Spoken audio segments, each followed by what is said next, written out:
اعوذ باللہ من الشیطان الرجیم بسم اللہ الرحمن الرحیم حافظوا علی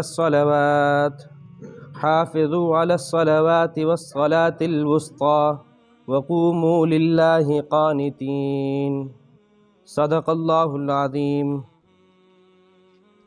تمام کی تمام نمازوں کی پابندی کرو، بالخصوص سب سے زیادہ فضیلت والی درمیانی نماز کی، اور اللہ کے لیے خاموشی کے ساتھ، عاجزی اور انکساری کے ساتھ کھڑے ہوا کرو۔ سورۃ البقرہ کی آیت نمبر 238 آپ کے سامنے تلاوت ہوئی۔ گزشتہ چند دنوں سے اس کا درس آپ کے سامنے چل رہا ہے، کئی درس اس کے گزر چکے ہیں۔ اس کی وجہ بنیادی یہی ہے کہ نماز کی اہمیت کے پیش نظر، کیونکہ اللہ تعالیٰ نے یہاں پر جو بات ارشاد فرمائی ہے وہ کیا کہ تم اپنی تمام کی تمام نمازوں کی حفاظت کرو۔ حفاظت کرنے کا مطلب کیا ہے کہ مکمل کی مکمل پابندی ہو، ایسا نہیں کہ کبھی پڑھی کبھی نہیں پڑھی۔ اگر تم نمازوں کی پابندی کرو گے تو اللہ نے جو الفاظ اختیار فرمائے وہ فرمایا کہ تم اس کی حفاظت کرو۔ عربی اعتبار سے یہ لفظ ایسا ہے کہ جس کا یہ مطلب بنتا ہے کہ تم نماز کی حفاظت کرو گے تو نماز تمہاری حفاظت کرے گی۔ کیوں؟ کیونکہ نماز میں انسان اللہ تعالیٰ کی تعریف کرتا ہے، اللہ تعالیٰ کی حمد و ثنا بیان کرتا ہے، اللہ تعالیٰ سے مانگتا ہے۔ تو ظاہر سی بات ہے انسان اگر دنیا میں بھی کسی کی تعریف کرے تو جس کی تعریف کی جاتی ہے وہ اس کی حفاظت کرتا ہے۔ تو ہم اگر نماز میں اللہ کی تعریف کریں، اللہ کی بڑائی بیان کریں، ہر اٹھتے بیٹھتے اللہ اکبر، یعنی آپ اندازہ تو کیجئے جب ایک مسلمان اپنے ہاتھوں کو اللہ اکبر کہتا ہے تو یہ کیا کہہ رہا ہے؟ در حقیقت علماء نے لکھا ہے کہ جب ایک آدمی اپنے ہاتھوں کو یوں لے کے جاتا ہے تو اس کا مطلب یہ ہے کہ وہ اللہ کے علاوہ ہر ایک کی بڑائی کو اپنے پیچھے ڈال رہا ہے۔ جب ہر ایک کی بڑائی کو پیچھے ڈال دیا اس کے بعد کہتا ہے اللہ اکبر، اللہ سب سے بڑا ہے۔ اگر اس استحضار کے ساتھ، اس سوچ کے ساتھ بندہ اگر اللہ اکبر کہے تو بندے کے ایمان کی کیا اس کو مٹھاس نصیب ہوگی کہ یہ اس بات کا اللہ کے علاوہ کوئی بڑا نہیں، اللہ جو اپنی بڑائی کا دعوے دار ہے میں ان سب کی بڑائیوں کو اپنے پیچھے ڈالتا ہوں اور ایک اللہ وحدہ لا شریک کی بڑائی کا اقرار کرتا ہوں، تو یہ بہت بڑی، تو ظاہر سی بات ہے جس کی بڑائی کا اقرار کیا جائے گا وہ حفاظت نہیں کرے گا، وہ بالکل وہ باقاعدہ حفاظت کا انتظام کرے گا۔ اب اور پھر کتنی اہمیت کی عامل چیز ہے، اس میں ہمارا ہی فائدہ ہے۔ اللہ تعالیٰ نے، ہم جو نماز پڑھتے ہیں ہر رکعت کے اندر ہم ایک چیز مانگتے ہیں، اہدنا الصراط المستقیم، اے اللہ ہمیں سیدھا راستہ دکھا۔ یہ معمولی چیز نہیں ہے، ہم اس دنیا میں مسافر ہیں، ہمارا ایمان تو ہے لیکن یقین کی کمی ہے۔ ہم اگر اس بات کو اپنے ذہنوں میں بٹھا لیں کہ ہم یہاں عارضی طور پر آئے ہیں، وقتی طور پر آئے ہیں، مسافر ہم یہاں کے اصل ٹھیکیدار نہیں ہیں، ہمارا اصل گھر تو جنت ہے، ہم وہاں اس کو کمانے کے لیے یہاں پر آئے ہیں۔ تو ایک مسافر کے لیے سب سے اہم چیز جو ہوتی ہے وہ راستہ ہوتا ہے، اس کو معلوم ہو کہ میں صحیح راستے پہ جا رہا ہوں یا نہیں جا رہا۔ ایک آدمی مرسیڈیز پہ سوار ہے، سفر کی تمام آسائشیں مہیا ہیں لیکن اس کو راستہ ہی معلوم نہیں، آپ اندازہ کیجئے اس کا سفر کس طرح گزر رہا ہوگا۔ لیکن ایک آدمی کے پاس پیدل ہے یا ایک تھکی ہوئی سواری ہے لیکن اس کو راستہ معلوم ہے، اس دھڑلے سے ہو جائے گا کہ جس کے مقابلے میں ایک مرسیڈیز پر سواری پر جو سوار ہے اس کی کوئی حیثیت نہیں ہے۔ کیوں؟ کیونکہ اس کو راستہ میسر ہے۔ تو اللہ تعالیٰ نے ہمیں نماز کے اندر جو چیز منگوائی، بار بار منگوائی، وہ کیا کہ تم مجھ سے مانگو کہ سیدھا راستہ تمہیں مل جائے۔ تم اس دنیا میں مسافر ہو تو تمہیں مسافر کی کیا ہے سب سے اہم چیز سیدھا راستہ، تو تمہیں وہ سیدھا راستہ مل جائے۔ ورنہ یوں بھی ہو سکتا تھا کہ اللہ تعالیٰ اپنی تعریفات کروا کے یہ کہہ دیتے کہ تم میں سے ہر ایک جس کی جو مراد ہو وہ مانگ لے، کوئی کیا مانگتا، کوئی کیا مانگتا، کوئی گاڑی مانگتا، کوئی بنگلہ مانگتا، لیکن اللہ نے کہا نہیں، تم مجھ سے مانگو کہ سیدھا راستہ سب سے اہم چیز ہے۔ اب دیکھیے، اور یہ سیدھا راستہ جو ہدایت کا راستہ ہے یہ اتنی بڑی دولت ہے، یہ اس کے بغیر دنیا اور آخرت دنیا کے اندر اندھیرا ہے، گمراہی کا اندھیرا ہے۔ قرآن کریم میں سورۃ النور میں اللہ تعالیٰ اپنی اس ہدایت کے راستے کو ایک مثال سے بیان فرماتے ہیں اللہ نور السماوات والارض، اللہ زمین اور آسمان کا نور ہے۔ کیا مطلب؟ اللہ کے راستے اور اللہ کی ہدایت کے علاوہ تمہیں ہر طرف گمراہی ملے گی، کہیں کفر کا اندھیرا ہوگا، کہیں گناہوں کا اندھیرا ہوگا۔ ایک اللہ کا راستہ ہے جو ایمان والا، اعمال صالحہ والا ہے، تو اللہ ہی کے راستہ ہی در حقیقت کیا ایک روشنی ہے جو آسمان و زمین میں تمہیں ہدایت کا سامان دے گی۔ پھر اللہ تعالیٰ نے اپنی اس ہدایت کی ایک مثال دی، دیکھو تم سمجھو، اللہ نور السماوات والارض ومثل نورہ کمشکات، اتنی بہترین مثال دی ہے۔ کیوں؟ کیونکہ ہمیں یہ بات سمجھ میں آ جائے کہ ہمارا مقصد کیا ہے، ہمیں سیدھے راستے کی اہمیت کا پتہ چل جائے۔ اللہ فرماتے ہیں مثل نورہ کمشکات فیہا مصباح، اللہ کے نور کی، اللہ کی ہدایت کی مثال ایک دیوار میں بنے ہوئے طاقچے کی ہے۔ کیا مطلب؟ ایک دیوار میں سوراخ ہو اور اس میں بندہ چراغ رکھتا ہے، تو اللہ فرماتے ہیں کمشکات فیہا مصباح، ایک طاقچہ ہو اس کے اندر ایک چراغ رکھا ہوا ہے، اور پھر المصباح فی زجاجہ، اور چراغ بھی ایک شیشے کے ایک فانوس میں ہے، اور شیشے کا فانوس کیسا؟ اللہ فرماتے ہیں کأنہا کوکب دری، وہ اتنا چمکدار ہے جیسا کہ ستارہ ہے۔ اور پھر کیا فرمایا؟ یوقد من شجرۃ مبارکۃ زیتونۃ لا شرقیۃ ولا غربیہ، اس چراغ کو جلایا جاتا ہے کس سے؟ ایک بابرکت درخت سے۔ کون سا درخت؟ زیتون کا درخت۔ زیتون سے مراد یہ امرود نہیں، زیتون سے مراد اولیو آئل، ایک خاص قسم کے دانے ہوتے ہیں، ان سے وہ تیل تیار ہوتا ہے، اولیو آئل جس کو کہتے ہیں، اس تیل تو، اور زیتون کا تیل ایسا ہے وہ اس کی روشنی اتنی صاف ہوتی ہے، اس کا اندازہ اس بات سے لگائیں کہ اس کو جلاتے ہوئے اس میں دھواں نہیں نکلتا۔ باقی جتنے بھی تیل ہوں گے ان میں دھواں نکلے گا، لیکن زیتون کا تیل جلایا جائے گا تو اس میں دھواں نہیں نکلے گا، وجہ اس کی کہ انتہائی صاف و شفاف ہے۔ تو اللہ فرماتے ہیں کہ اس چراغ کو جلایا جا رہا ہے تو کس سے؟ ایک زیتون کے درخت سے۔ پھر یہیں پر بات نہیں، پھر فرمایا وہ زیتون کا پھل جو ہے وہ اس درخت سے لیا گیا ہے جو باغ کے نہ مشرقی دیوار پر ہے نہ مغربی دیوار پر ہے، بلکہ بیچ میں ہے۔ کیوں؟ اگر مشرقی دیوار پہ ہوگا تو آدھا دن اس کو سورج کی روشنی ملے گی، مغربی دیوار پہ ہوگا تو آدھا دن اس کو سورج کی روشنی ملے گی، اگر بیچ میں ہوگا تو اس کو جب تک سورج ہے تب تک اس کو روشنی ملے گی۔ اور اس کے اندر جو یہ تمازت آ رہی، اس کے اندر جو چلملاہٹ والی روشنی ہے یہ سورج سے یہ لے رہا ہے۔ تو اللہ فرماتے ہیں ایسا بابرکت درخت سے یہ چراغ جلایا جا رہا ہے جو کہ نہ تو باغ کی مشرقی جانب ہے نہ مغربی جانب ہے، بلکہ بالکل بیچ میں ہے۔ اور پھر کیا فرمایا؟ اتنا چمکدار تیل ہے، یکاد زیتھا یضیء ولو لم تمسسہ نار، اتنا چمکدار ہے کہ اگر اس کو آگ دکھاؤ گے بھی نہیں، آگ سے جلاؤ گے بھی نہیں، پھر بھی یہ روشن ہوگا۔ اب ایسے اگر تیل سے چراغ جلایا جائے اور پھر وہ شیشے کے فانوس میں بند ہو اور وہ فانوس ایک طاقچے میں رکھا ہوا ہو تو وہ طاقچہ پورے اندھیرے کمرے کو اس طرح روشن کر دے گا کہ جس کی کوئی انتہا نہیں ہوگی۔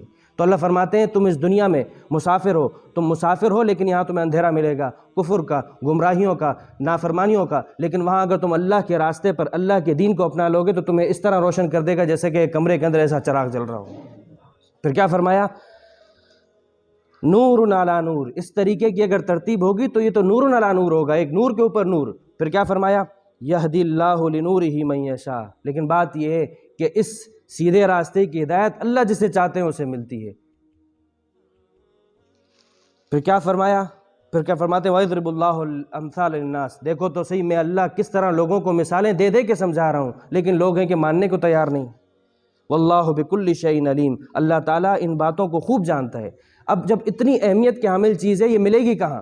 اللہ فرماتے ہیں فی بیوت اذن اللہ ان ترفع، ان گھروں میں ملے گی جن کو اللہ تعالیٰ نے بلند کرنے کا حکم دیا ہے، جن میں اللہ کا نام لیا جاتا ہے۔ وہ کون سے گھر ہیں؟ مسجدیں۔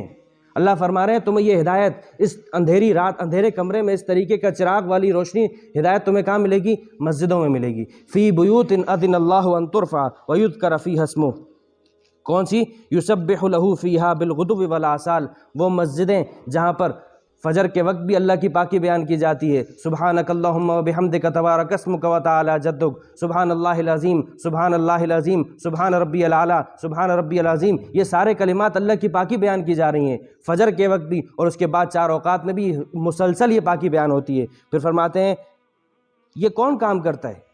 اب آپ اندازہ کیجئے، یوں سمجھیے کہ اللہ تعالیٰ فرما رہے ہیں کہ تمہیں یہ ہدایت ملے گی تو ان پاور ہاؤس میں ملے گی۔ یہ مسجدیں ان ہدایت کا پاور ہاؤس ہیں۔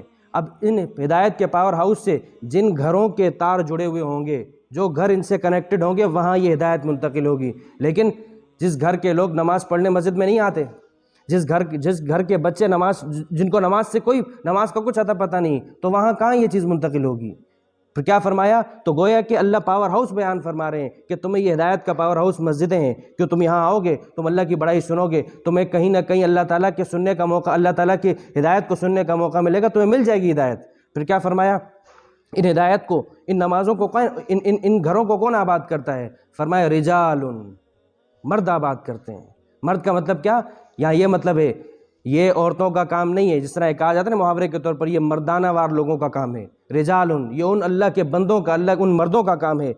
لا تلہیہم تجارت ولا بیع عن ذکر اللہ، جنہیں کوئی تجارت، کوئی سودا اللہ کی یاد سے غافل نہیں کر سکتا۔ یعنی اگر میں نے دکان کھولی ہے تو اس کا مطلب یہ ہے کہ میں دکان پہ بیٹھا ہوں تو مجھے اب نمازوں کی کوئی پرواہ نہیں۔ اللہ فرماتے ہیں یہ مرد نہیں ہے، یہ تو اس کے تو چوڑیاں پہنانے کے یہ قابل ہے۔ مرد تو وہ ہوتا ہے لا تلہیہم تجارت، اس کی کوئی سودا، کوئی تجارت، کوئی کاروبار، کوئی ملازمت اسے اللہ کی یاد سے غافل نہیں کر سکتی۔ وقت آئے گا تو فوراً نماز سے پہنچے گا۔ ولا بیع عن ذکر اللہ، اللہ کی یاد سے غافل نہیں کر سکتے۔ اقام الصلاۃ، اللہ کی یاد کیا ہے؟ اللہ بطور مثال دو چیزیں گنوا رہے ہیں، ایک تو نمازوں کو قائم کرنا، و ایتاء الزکوٰۃ، اور زکوٰۃ دینا۔ اور یہ سب چیزیں کیوں آتی ہیں؟ کیونکہ انہیں خوف ہے۔ یخافون یوما تتقلب فیہ القلوب والابصار، یہ اس دن سے ڈرتے ہیں جس دن آنکھیں پھر جائیں گی، دل پھر جائیں گے۔ کیا مطلب؟